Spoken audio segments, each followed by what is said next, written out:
किसान के मकई के खेत में कालू कौवे ने अपना घोंसला बनाया हुआ था। कालू कौवा उस पूरे बड़े से खेत में अकेला ही रहता था। एक दिन रानू चिड़िया अपना घोंसला उठाए उस मकई के खेत की तरफ आ जाती है। रानू चिड़िया अपना घोंसला कौवे के पास आकर रखती है और कालू कौवे से कहती है, कौवे भैया, क्या मैं भी यहाँ रह सकती हूँ? कालू कौवा एक नज़र चिड़िया के अंडों की तरफ देखता है और कहता है, हाँ, रह सकती हो। हम यहाँ मिलजुल कर रहेंगे, एक दूसरे की मदद करेंगे और दुख सुख में एक दूसरे का साथ भी देंगे। चिड़िया बहुत खुश हो जाती है कि उसे एक अच्छा पड़ोसी मिल गया था। लेकिन चिड़िया नहीं जानती थी कि वो दुष्ट कौवा तो उसके अंडों पर बुरी नज़र जमाए बैठा है। रानू चिड़िया अपने अंडे घोंसले में सीधे करती है और उन अंडों के ऊपर बैठ जाती है। किसान के बैल के गले में बंधी घंटी की आवाज़ आती है और किसान अपने खेत में आ जाता है। किसान थोड़ी दूर आकर अपना काम शुरू करता है। चिड़िया चिड़िया, क्या रोटी खाओगी? रोटी? लेकिन वो कहाँ से? रोटी तो इंसान खाते हैं। और मैं इंसानों की चुरा कर खाता हूँ। ऐसे कहते हुए कालू कौवा चुपके से उड़ता है और किसान के पास जाकर बैठ जाता है। किसान ने अपनी रोटी पेड़ से बांध कर रखी हुई थी। कौवा आहिस्ता से जाता है और किसान की रोटी वाला डिब्बा खोलकर उसमें से रोटी निकालकर भाग जाता है। कालू कौवा वापिस आकर अपने घोंसले में बैठकर मज़े मज़े से रोटी खाने लगता है। ले गया कोई, आज फिर मेरी रोटी ले गया। आज फिर मुझे भूखा ही रहना पड़ेगा। कौवे, तुम ये सब ठीक नहीं कर रहे। अगर पकड़ेगे तो किसान बहुत मारेगा। अगर मेरे पास रहना है तो तुम्हें मेरी हर बात को ठीक कहना होगा। मैं जो करता हूँ वो ठीक करता हूँ। लेकिन कौवे भैया, मैं बुराई को ठीक कैसे कहूँ? चोरी करना बुरी आदत है। देखो किसान कितने गुस्से में है। तो मैं क्या करूँ? मैं कभी पकड़ा नहीं जाऊंगा। मैं चालाक कौवा हूँ, मुझ जैसा कोई भी नहीं है। ऐसे ही 2 दिन गुजर जाते हैं। एक दिन रानू चिड़िया कालू कौवे से कहती है, कौवे भैया, मैं नदी पर नहाने जा रही हूँ। मेरे बाद मेरे अंडों का ख्याल रखना। हाँ हाँ चिड़िया, तुम जाओ, मैं यहाँ बैठकर तुम्हारे अंडों की रखवाली करूँगा। चिड़िया वहाँ से चली जाती है। छोटी चिड़िया, तुम्हारे अंडों को पीने के लिए ही तो मैंने तुम्हें यहाँ अपने पास रहने की इजाज़त दी थी। कालू कौवा रानू चिड़िया के घोंसले के पास जाकर बैठ जाता है। रानू चिड़िया जब आधे रास्ते में जाती है तो उसके दिल में ख्याल आता है, मुझे इस तरह कौवे पर विश्वास नहीं करना चाहिए था। मैं एक नज़र जाकर अपने अंडों को देख आती हूँ। रानू चिड़िया वहाँ से ही वापस मुड़ जाती है।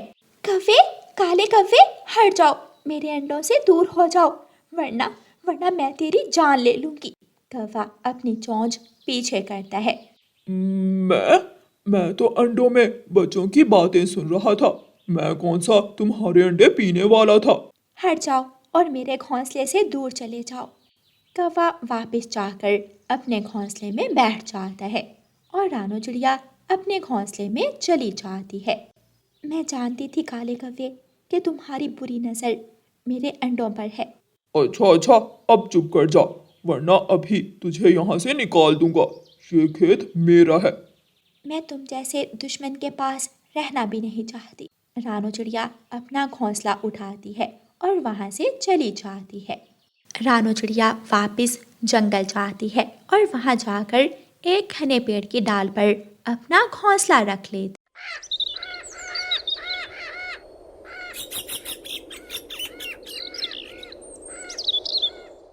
कुछ दिन और गुजर जाते हैं और चिड़िया के अंडों से 2 छोटे छोटे बच्चे निकल आते हैं।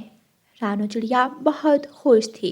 मैं अपने बच्चों को मीठा फल और मकई का दाना ला। मामा चिड़िया अपने बच्चों से ऐसे कहते हुए वहाँ से चली जाती है।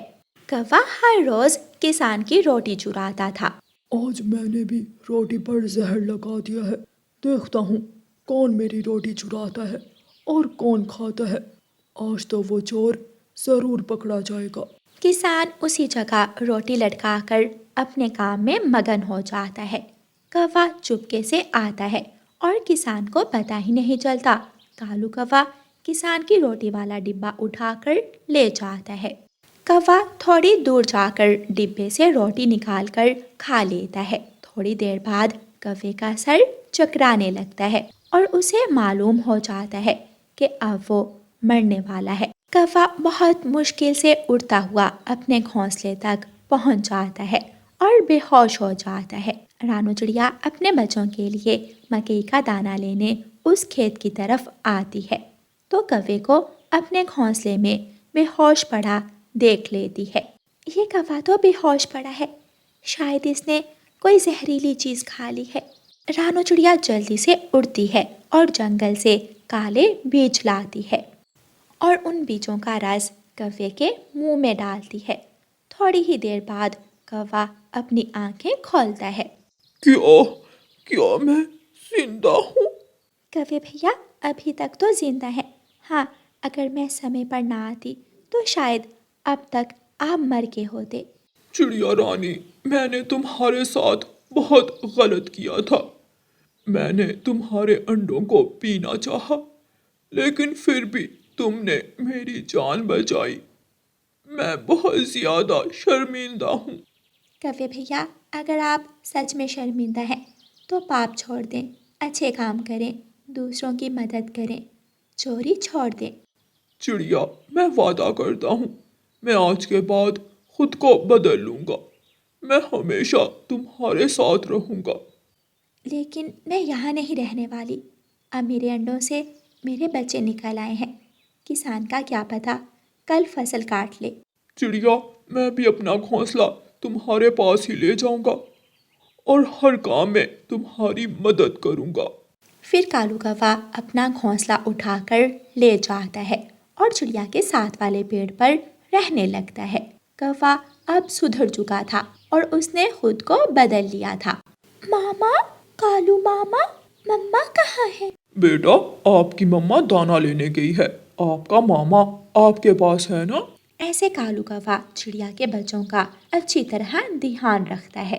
प्यारे दोस्तों, इस कहानी को लाइक, अपने दोस्तों के साथ शेयर और चैनल को सब्सक्राइब करना बिल्कुल मत भूलना।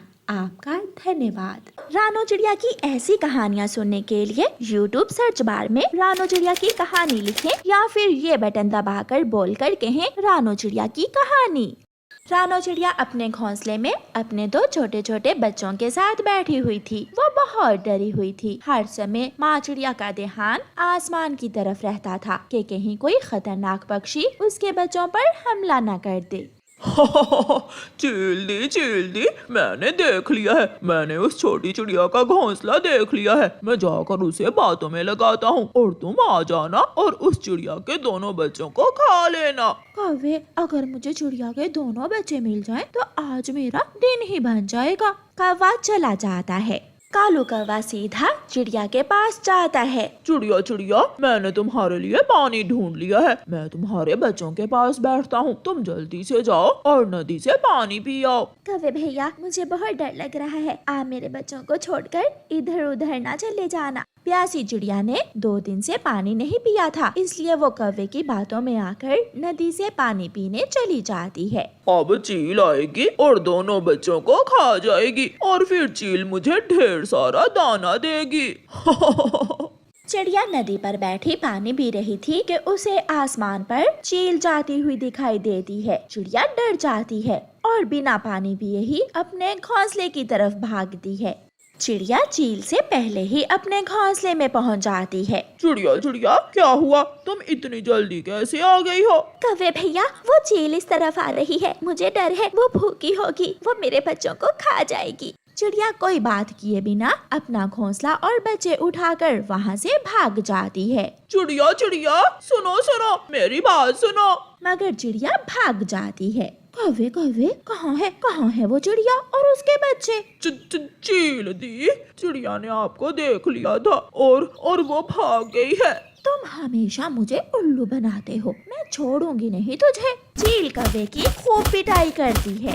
चिड़िया अपना घोंसला और अपने बच्चे उठाकर इंसानों की फसल की तरफ चली जाती है। मिर्ची का खेत तैयार था। चिड़िया अपना घोंसला घने मिर्ची के पौधों के बीच रख लेती है। यहाँ ठीक है, यहाँ से मुझे कोई खतरा नहीं है। चिड़िया शांत हो जाती है और आराम से बैठ जाती है। दूसरे दिन किसान की पत्नी अपनी टोकरी उठाए मिर्ची के खेत में आ जाती है। मिर्ची तोड़ते तोड़ते किसान की पत्नी चिड़िया के घोंसले तक पहुँच जाती है। चिड़िया, तुम तो बहुत सुंदर हो। सुंदर चिड़िया, ये जगह ठीक नहीं है। तुमने यहाँ घोंसला क्यों बनाया है? माँ जी, मैं मुसीबत की मारी हूँ। मैं जंगल से बहुत मुश्किल से अपने बच्चों को बचा कर लाई हूँ। अब यहाँ क्या मुश्किल है? ये जगह तो सुरक्षित है। चिड़िया, मिर्ची की फसल तैयार है। आज मैं मिर्ची तोड़ लूंगी और कल मेरा पति इस खेत में हल चला देगा। सारे पौधे खत्म हो जाएंगे। ये सुनकर चिड़िया की तो जान ही निकल जाती है। अब मैं कहाँ जाऊंगी? मेरे बच्चे मर जाएंगे। मैं कहाँ जाऊंगी? मैं क्या करूं?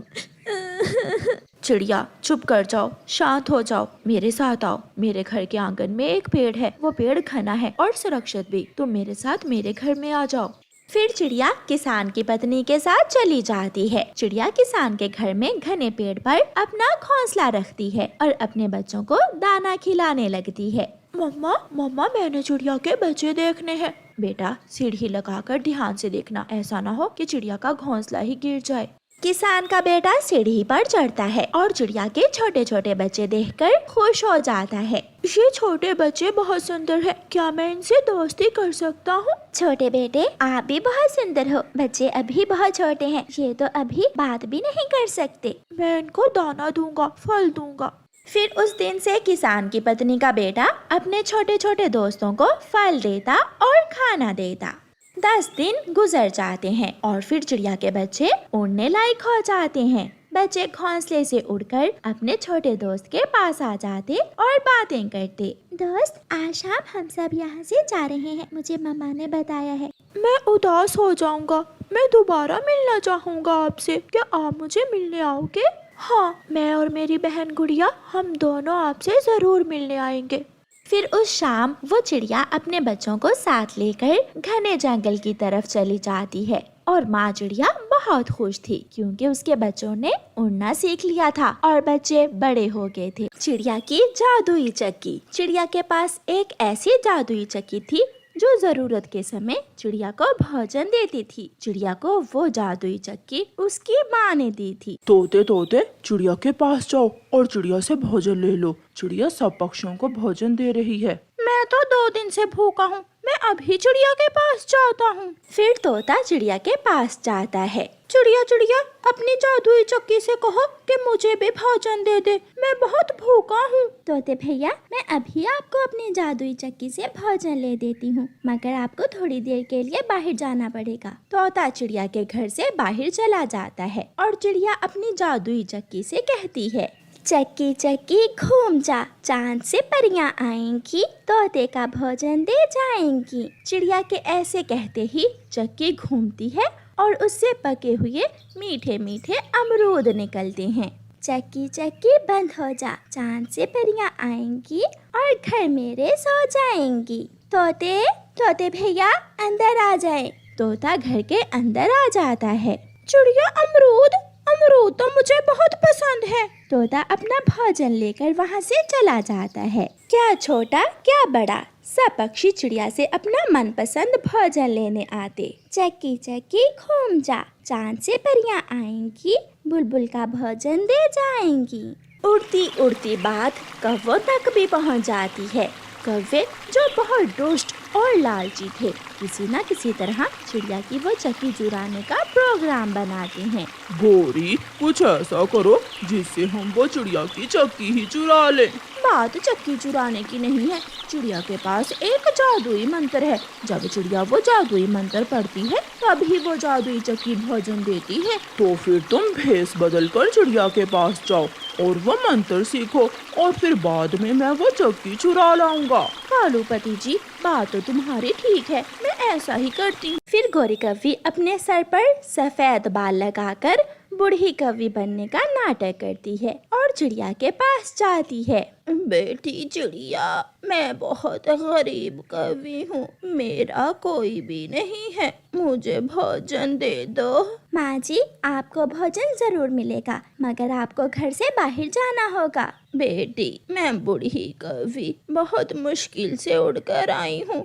मैं थक गई हूँ, मुझसे अब बाहर नहीं जाया जाता। तो ठीक है, आप यहाँ मेरे पास ही बैठ जाएं। और चिड़िया अपनी चक्की से कहती है, चक्की चक्की घूम जा, चांद से परियां आएंगी, बूढ़ी कव्वी का भोजन दे जाएंगी। जब चिड़िया वो मंत्र पढ़ रही थी तो गोरी कव्वी गौर से सुन रही थी। तो मुझे मालूम हो ही गया कि चिड़िया अपनी चक्की से क्या कहती है। गोरी कव्वी अपना भोजन लेकर घर चली जाती है। अपने बाल उतारकर एक तरफ रखते हुए गोरी कव्वी कालू से कहती है, कालू कालू जी, मैंने सीख लिया, मैंने सब सीख लिया है। अब तुम आज रात ही चिड़िया की वो चक्की चुरा लाओ, फिर देखना मैं एक ही रात में उस चक्की को घुमा घुमा कर पागल कर दूंगी। तो समझो काम हो गया, मैं आज रात ही चिड़िया की चक्की चुरा लाऊंगा। रात भी हो जाती है और कालू कौवा अपने घर से निकलता है। कालू कौवा सीधा चिड़िया के घर जाता है। चिड़िया बेचारी सो रही थी और कालू कौवा वो जादुई चक्की उठाकर वहाँ से भाग जाता है। कालू जी, तुम बहुत बहादुर हो, तुमने तो कमाल कर दिया। मैं पक्का चोर हूँ, कोई कच्चा चोर नहीं हूँ। मैं तो ऐसी चोरी कई बार कर सकता हूँ। अब तुम मेरा काम भी देखो। फिर गोरी कव्वी चक्की से कहती है, चक्की चक्की घूम जा, चांद से चुड़ैलें आएंगी और गोरी का भोजन दे जाएंगी। गोरी कव्वी मंत्र उल्टा पढ़ती है, वो परी की जगह चुड़ैल कहती है। उसी वक्त वो चक्की उल्टा चलने लगती है और उसमें से लाल रंग के जूते बाहर निकलते हैं, जो कव्वे और कव्वी की पिटाई शुरू करते हैं। कालू, कुछ उल्ट हो गया। कालू, शायद मैं मंत्र भूल गई हूँ, बचाओ, मुझे बचाओ। फिर वो जादुई जूते पीछे पीछे और कव्वे आगे आगे। ऐसे कव्वों की खूब पिटाई होती है और कव्वों को चोरी की सजा मिलती है।